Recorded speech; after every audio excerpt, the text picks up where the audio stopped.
Secretary Kim Laurel tungkol sa political activities. Ano ba sinabi niya?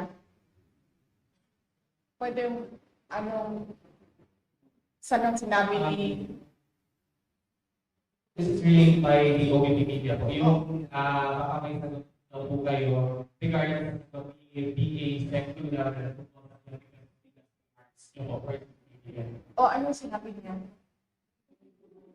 Hindi ko alam, sorry Hindi ko alam kasi ano sinabi ni, wala. Sorry. Ang sabi po niya ay madali na naman siya, di ba? Iba yung panahon. Oh, okay. Yes. Tama naman siya doon. Matalino talaga ako. Ano nahiya naman ako. Hindi naman ako